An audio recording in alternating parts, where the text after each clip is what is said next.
Hello friends, हम वापस आ गए हैं एक और मूवी की स्टोरी की एक्सप्लेनेशन के साथ। आज जिस मूवी की स्टोरी हम एक्सप्लेन करने वाले हैं वो रिसेंटली रिलीज होने वाली मूवी है क्रेवन द हंटर। तो फ्रेंड्स, बिना टाइम वेस्ट किए चलते हैं इस मूवी की स्टोरी की तरफ। मूवी शुरू होती है तो हमको दिखाया जाता है कि क्रेवन को रशियन पुलिस अरेस्ट करके ले जाती है और जेल में डाल देती है। वहाँ उसकी दो गुंडों से लड़ाई होती है जिनको वो बुरी तरह से पीट डालता है। उसके बाद जेलर उसको बुलवाता है तो वो जेलर को बुरी तरह से मार पीट कर उसका फती कर देता है और फिर वहाँ से दीवारों पर चढ़ता हुआ और छतों पर कूदता हुआ लंबी लंबी छलांगे मारता हुआ वहाँ से निकल जाता है। रशियन पुलिस अपनी पूरी कोशिश करती है मगर उसको कोई पकड़ नहीं पाता। बाहर दौड़ते दौड़ते वो बर्फ के तूफान में घुस जाता है जहाँ पर सामने उसके एक भेड़िया आकर खड़ा हो जाता है। भेड़िया उसकी तरफ देखकर अपने सर से इशारा करता है और क्रेवन पलटकर दूसरी तरफ जाता है जहाँ पर एक हवाई जहाज उसका इंतजार कर रहा होता है। क्रेवन उसमें चढ़ जाता है और हवाई जहाज उसको लेकर वहाँ से चला जाता है। नेक्स्ट हमको दिखाया जाता है कि क्रेवन याद कर रहा है कि 16 साल पहले सर्गी और उसका छोटा भाई डिमिट्री दोनों कॉलेज में पढ़ते थे। तब उनके फादर निकोलाई, जो एक बहुत बड़े ड्रग माफिया डॉन है, उनको बताते हैं कि उनकी माँ ने सुसाइड कर ली है और अब वो उन लोगों को अपनी ड्रग माफिया का बिजनेस संभालने के लिए ट्रेनिंग देने के लिए लेकर जा रहे हैं। उनका इरादा पहले उन लोगों को तंजानिया लेकर जाने का था जहां पर वो लोग सब मिलकर शिकार करते। वहाँ तंजानिया में हमको दिखाया जाता है कि कैलिप्सो नाम की एक लड़की को उसकी दादी, जो एक बहुत बड़ी तांत्रिक है, एक बहुत बड़े एक्सीडेंट के बारे में बता रही है। वो उससे कहती है कि एक एक्सीडेंट होने वाला है और फिर उसको एक दवाई की शीशी देती है और एक ख़ास कार्ड देती है और उससे कहती है कि उसने जिस किसी को भी यह दवा दी वो बिल्कुल ठीक हो जाएगा, चाहे मौत के कितना ही करीब क्यों ना हो, और उसके अंदर बहुत हाई लेवल की सुपर नेचुरल पावर आ जाएगी। वहीं करीब में निकोलाई अपने दोनों बेटों को शेर के शिकार के लिए लेकर जाता है। सर्गी और डिमिट्री के सामने एक शेर आ जाता है। सर्गी उसको मारने के लिए बंदूक उठाता है लेकिन वो शूट नहीं कर पाता, मगर पीछे से उसका बाप शेर को गोली मार देता है। जख्मी शेर दोनों भाइयों पर हमला करता है लेकिन सर्गी डिमिट्री को बचाने के लिए उसको पीछे कर देता है और खुद आगे आ जाता है। जख्मी शेर उस पर बुरी तरह से हमला करता है और उसको उठाकर वहां से ले जाता है। उधर जंगल में अपने माँ बाप के साथ आई हुई कैलिप्सो को झाड़ियों में कुछ आहट महसूस होती है और वो वहां जाती है तो देखती है कि सर्गी जख्मी हालत में पड़ा हुआ है। कैलिप्सो दौड़कर उसके पास जाती है और अपनी दादी की दी हुई दवाई की शीशी निकालती है और दवा सर्गी को पिला देती है। इतनी देर में वहां सर्गी को लेने के लिए हेलीकॉप्टर आ जाता है। कैलिप्सो वो कार्ड और वो दवा की शीशी सर्गी की जेब में रख देती है। हॉस्पिटल में सर्गी की डेथ हो जाती है और सारे डॉक्टर मायूस हो जाते हैं, लेकिन कुछ ही देर बाद वो आंखें खोल देता है। इस बात पर डॉक्टर भी बहुत हैरान थे। कुछ दिन बाद जब सर्गी ठीक होने के बाद अपने घर चला जाता है तो निकोलाई अपने दोनों बेटों के पास आता है और उससे कहता है कि डिमिट्री अब वापस स्कूल पढ़ने चला जाएगा और सर्गी अपने पिता के पास रहकर उनका बिजनेस संभालेगा। उसके बाद निकोलाई सर्गी को उस शेर का सर दिखाता है जिसने सर्गी पर हमला किया था। ये देखकर सर्गी को बहुत गुस्सा आता है और वो वहां से अपने कमरे में चला जाता है। रात को वो अपने कमरे से बाहर छत से होता हुआ बाहर निकल जाता है। छत से उसका पैर फिसलता है लेकिन वो बहुत आराम से ज़मीन पर लैंड करता है और उसको कोई चोट नहीं आती। उसके बाद वो वहाँ से रशिया के लिए निकल जाता है। रशिया में वो जंगल में अपनी माँ के बनाए हुए घर में रहने के लिए चला जाता है। जब वो वहाँ जा रहा होता है तो रास्ते में बहुत बड़ी बड़ी जंगली भैंसों का एक झुंड उसकी तरफ भागता हुआ आ रहा होता है। सर्गी डर जाता है लेकिन वो उसके चारों तरफ से निकल जाती हैं और उसको खरोंच तक नहीं आती। जंगल में रहते हुए सर्गी को अंदाजा हो जाता है कि उसकी बॉडी में बहुत अजीब सी शक्तियाँ आ गई हैं। वो ऊंची ऊंची छलांगे मार सकता था, पेड़ों पर आसानी से चढ़ सकता था और उसकी आंखें और कान बहुत तेज हो गए थे। और फ्लैशबैक यहीं पर ख़त्म हो जाता है। अब हमको प्रेजेंट में दिखाया जाता है कि क्रेवन ही सर्गी है। उसका हेलीकॉप्टर उसको लेकर उसी इलाके में पहुंचता है जहां उसकी माँ का घर था। वो अभी भी वहीं रहता था। कुछ दिन बाद क्रेवन कैलिप्सो से मिलने जाता है और उससे कहता है कि वो 16 साल से उसको ढूंढ रहा है। वो उसको बताता है कि वो दुनिया भर के हथियार और गोला बारूद स्मगल करने वालों को मारने के मिशन पर निकला है और उसके पास एक लिस्ट है और जितने लोग उसकी लिस्ट में हैं उन सब में से वो काफ़ी लोगों को मार चुका है और जो बच गए हैं वो उन सबको भी ख़त्म कर देगा। दूसरी तरफ हमको दिखाया जाता है कि एलेक्सी नाम का एक माफिया डॉन है जो राइनो के नाम से मशहूर है। उसने अपने ऊपर एक केमिकल एक्सपेरिमेंट किया था जिसकी वजह से उसके अंदर राइनो जैसी पावर्स आ गई थी। वो एक बैग रखता है और उस बैग से जुड़ा हुआ पाइप पहनता है। जब वो पाइप निकाल देता है तो उसके जिस्म में राइनो जैसी पावर्स आ जाती हैं और उसकी शक्ल भी राइनो जैसी हो जाती है। तभी उसका सेक्रेटरी आकर उसको बताता है कि उसके राइवल गैंग के बॉस को हंटर ने मार दिया है और हंटर के पास स्मगलर्स और डॉन्स की एक लिस्ट है जिसमें से वो एक एक करके सारे लोगों को मारता चला जा रहा है। एलेक्सी मारे गए डॉन के गैंग वालों को बुलाता है और उनसे कहता है कि वो उसके साथ मिलकर काम करें तो वो उनकी जान बख्श देगा। तो उनमें से एक आदमी एलेक्सी को गोली मार देता है। एलेक्सी ज़मीन पर गिर जाता है लेकिन तभी वो अचानक से उठकर खड़ा भी हो जाता है और वो अपना पाइप निकाल देता है। पाइप के निकलते ही उसकी बॉडी में राइनो जैसे चेंजेस आना शुरू हो जाते हैं और उसकी शक्ल भी खतरनाक हो जाती है। तभी वहाँ पर खड़े उसके आदमी गैंग के लोगों को शूट करना शुरू कर देते हैं। जब सिर्फ एक आदमी बचता है तो वो डर के मारे एलेक्सी के साथ काम करने के लिए तैयार हो जाता है। उसके बाद हमको दिखाया जाता है कि एलेक्सी अपने कुछ आदमियों को क्रेवन के पिता निकोलाई के क्लब भेजता है ताकि वो उसको मार सके। क्लब में डिमिट्री अब एक सिंगर है। वहाँ एलेक्सी के आदमी निकोलाई पर हमला करते हैं लेकिन निकोलाई और उसके आदमी एलेक्सी के सारे आदमियों को मार डालते हैं। एलेक्सी का सेक्रेटरी उसको जाकर ये सारी बात बताता है। फिर उसको वो एक यूएसबी देता है जिसमें हंटर की वीडियो थी। एलेक्सी उसको अपने कंप्यूटर पर डालता है तब उसको पता चलता है कि क्रेवन ही हंटर है और वो निकोलाई का बेटा है। फिर वो अपने ख़ास किलर फॉरेनर को क्रेवन को मारने के लिए भेज देता है। फॉरेनर की आंखों में एक ख़ास शक्ति होती है जिसकी वजह से वो सामने मौजूद आदमी को हिप्नोटाइज कर लेता था और सामने वाले को कुछ पता भी नहीं चलता था। डिमिट्री की सालगिरह पर क्रेवन उससे मिलने जाता है। रात को डिमिट्री अपने कमरे में सो जाता है लेकिन क्रेवन को नींद नहीं आ रही होती तो वो उठकर बाहर चला जाता है और एक पार्क में घास पर लेटकर सो जाता है। सुबह जब उसकी आंख खुलती है तो वो घर वापस जाता है तो घर का सामान बिखरा हुआ होता है। वो भागा हुआ डिमिट्री के कमरे में जाता है तो बिस्तर पर खून के छींटे पड़े थे और डिमिट्री गायब था। वो दौड़ता हुआ गैलरी में जाता है तो नीचे दिखाई देता है कि 4 लोग उसके भाई को किडनैप करके लेके जा रहे होते हैं। वो दौड़कर उनका पीछा करता है लेकिन वो लोग उसको लेकर वहाँ से फरार होने में कामयाब हो जाते हैं।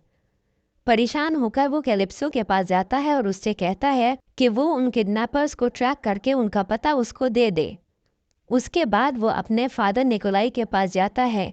निकोलाई उसको बताता है कि किडनैपर्स ने उसके भाई के बदले में $20 मिलियन मांगे हैं और वो क्रेवन को एक बॉक्स देता है जिसके अंदर किडनैपर ने सबूत के तौर पर डिमिट्री की कटी हुई उंगली भेजी थी। क्रेवन उसको समझाता है कि वो पैसे देकर डिमिट्री की जान बचा ले लेकिन वो पैसे देने से मना कर देता है तो क्रेवन उससे झगड़ा कर वहाँ से निकल जाता है। इधर कैलिप्सो का सोर्स उसको डिमिट्री का पता लाकर देता है।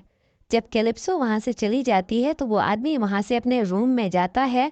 वहाँ पर फॉरेनर उसका इंतज़ार कर रहा था, यानी कि उसको फॉरेनर ने ही भेजा था।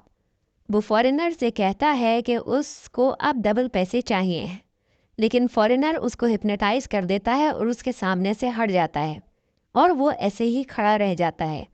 फॉरेनर एलेक्सी को फ़ोन करके कहता है कि काम हो गया है और वहाँ से निकल जाता है। जब वो वहाँ से चला जाता है तो उस आदमी की खून में लथपथ बॉडी ज़मीन पर गिरती है जिसको उसने हिप्नोटाइज किया था। उधर एलेक्सी अपने आदमियों को फ़ोन करके कहता है कि तैयार हो जाओ, हंटर आने वाला है।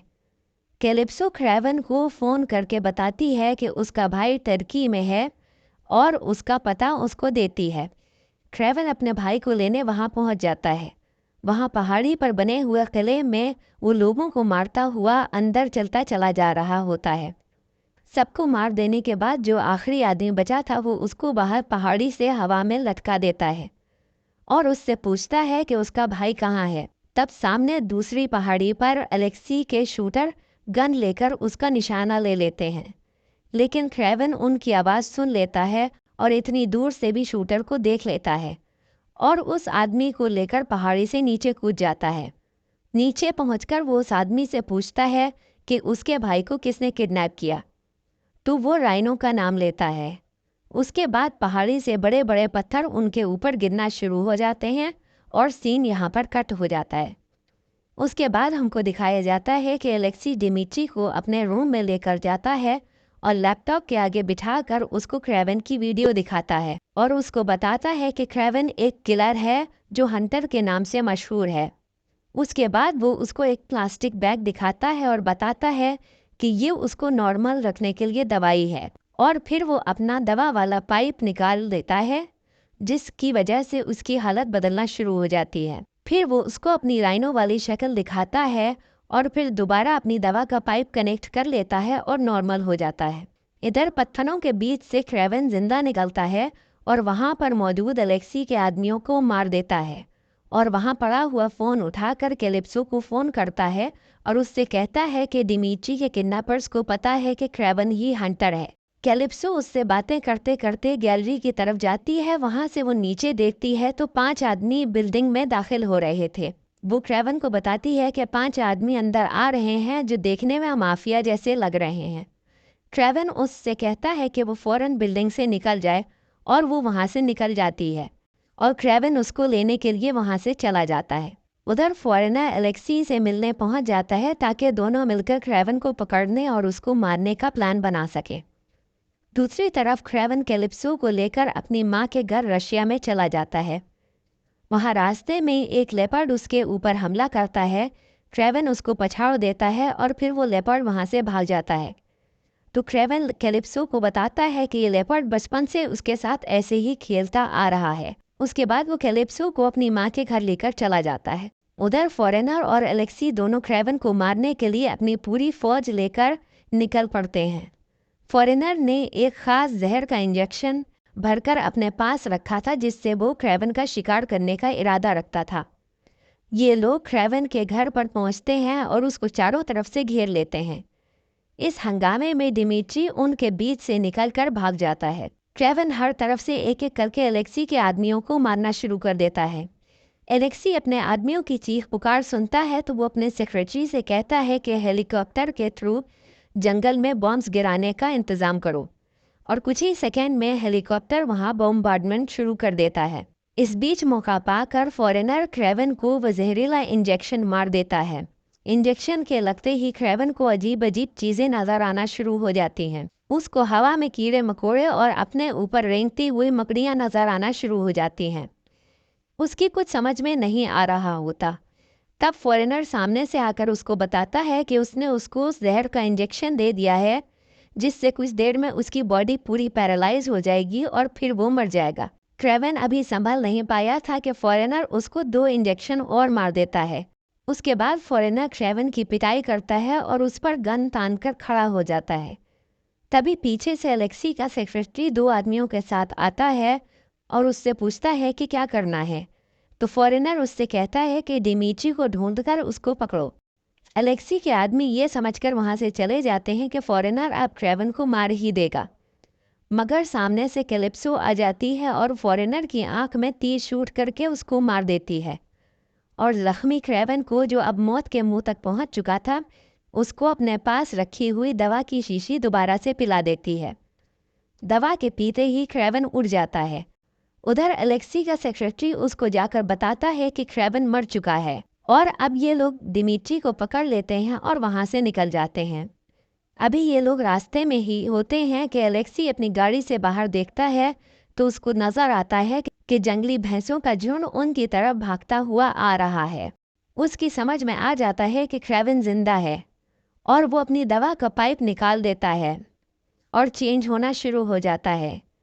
उन जंगली भैंसों के साथ साथ क्रेवन भी उस पर हमला करता है। जंगली भैंसों की टक्करों से सारी गाड़ियां इधर उधर गिरना शुरू हो जाती हैं और एक एक करके राइनो और क्रेवन को छोड़कर सारे आदमी मारे जाते हैं। अब बीच में क्रेवन और राइनो आपस में फाइट कर रहे होते हैं और जंगली भैंसें उनके चारों तरफ दौड़ रहे होते हैं। राइनो जो अब पूरी तरह से चेंज हो चुका था, बहुत बुरी तरह से क्रेवन की पिटाई करता है। उससे लड़ना क्रेवन के लिए मुश्किल होता जा रहा होता है। राइनो क्रेवन का गला दबाकर उसको हवा में उठा लेता है, लेकिन तभी क्रेवन की नज़र उसके पाइप की जगह पर पड़ती है और वो एक लोहे का रॉड उसकी उसी जगह पर घुसा देता है। उसके बाद क्रेवन एक रस्सी उठाता है और उसका एक सिरा वो राइनो के बांध देता है और दूसरा सिरा वो फेंक कर जंगली भैंसे के गले में फंसा देता है। राइनो उनके बीच में खिंच जाता है और जंगली भैंसों के पैरों तले रौंदा जाता है। उसके बाद वो जंगली भैंसे वहाँ से चले जाते हैं। अब क्रेवन मरते हुए एलेक्सी से पूछता है कि उसको क्रेवन की असलियत किसने बताई थी, तो वो बताता है कि उसके बाप ने, और फिर वो मर जाता है। उधर निकोलाई अपने शिकार पर निकला हुआ होता है और टेंट में सो रहा होता है कि उसको बाहर आहट महसूस होती है। वो बाहर निकलकर देखता है तो वहाँ पर क्रेवन बैठा हुआ होता है। दोनों में बहस होती है और क्रेवन गुस्से में आकर निकोलाई की बंदूक की सारी गोलियां लेकर वहाँ से चला जाता है। पीछे एक खतरनाक भालू निकोलाई के ऊपर हमला करता है और अपने आप को बचाने के लिए उसके पास गोलियां नहीं होती। इस तरह निकोलाई भी मारा जाता है। फिर कुछ दिन बाद हमको दिखाया जाता है कि क्रेवन डिमिट्री से मिलने गया है, तो डिमिट्री उसको बताता है कि उसको एक डॉक्टर मिला है जिसने उसको बिल्कुल बदल कर रख दिया है, और वो कहता है कि वो अपने पापा का बिजनेस संभालेगा।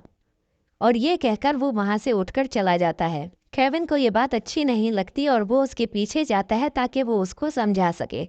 लेकिन जैसे ही डिमिट्री रास्ते में मुड़ता है तो उसकी शक्ल बिल्कुल क्रेवन जैसी हो गई थी।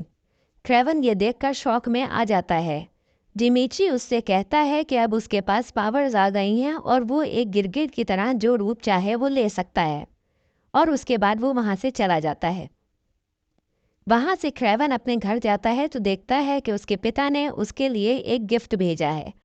वो उसको खोलता है तो वो शेर के बालों वाली एक जैकेट थी और उसके नाम पर एक लेटर था।